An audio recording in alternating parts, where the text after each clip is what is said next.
Hi, my name is Rafael Menko, and I'm one of the founders at Whooos Reading.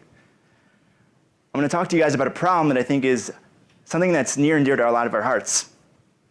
But to provide a little bit of context, I want to summarize a study that recently came out that was put together by McKinsey and Oxford University.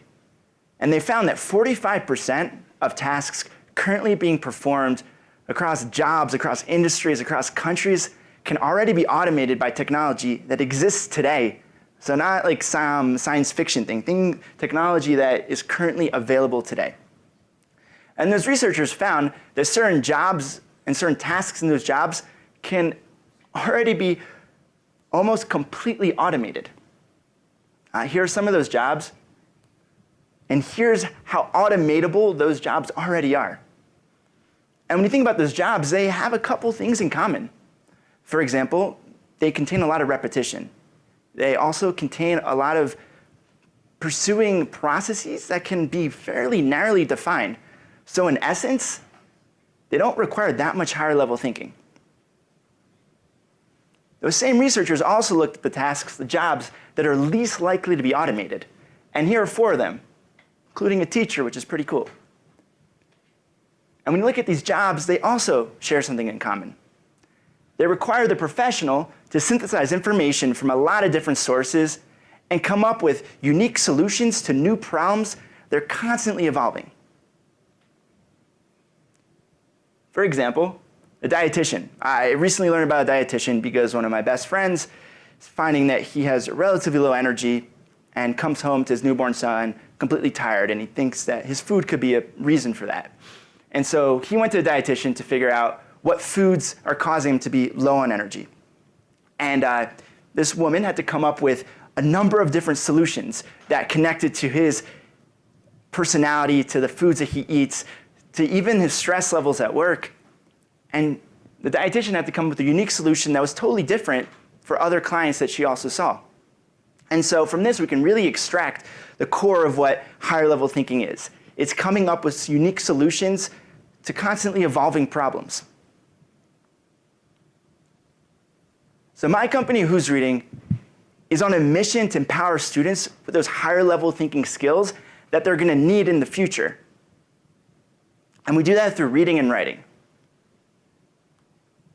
So what you're looking at right now is a typical multiple choice question. So if I'm using a program in pretty much any school and I have to answer a question about a book that I've read, I'll see something that looks a bit like this. And the core skill set this is practicing is factual recall and choosing the best out of 4 options.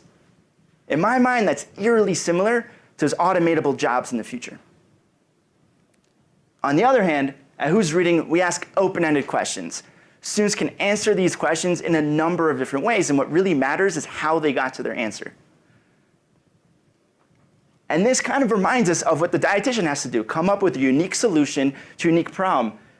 Each student can have a different answer for the same book to the same question because their minds think differently, and it matters how they came to their solution.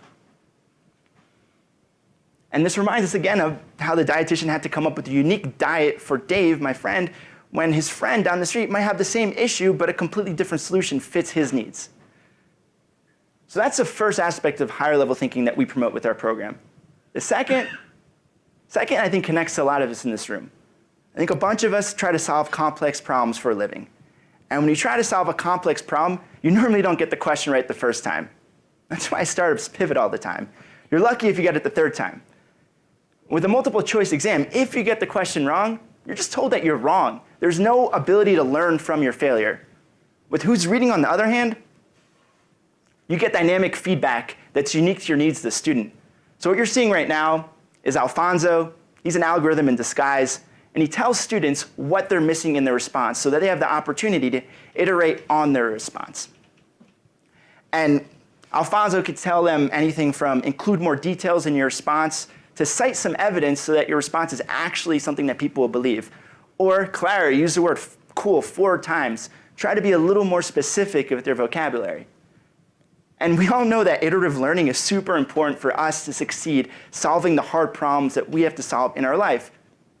And honestly, students respond super well to it. The average student on Whoos Reading will change their response 3.1 times before finally submitting it. That is growth-minded learning in action. Just a couple more examples of Alfonso's feedback, the in-the-moment coaching.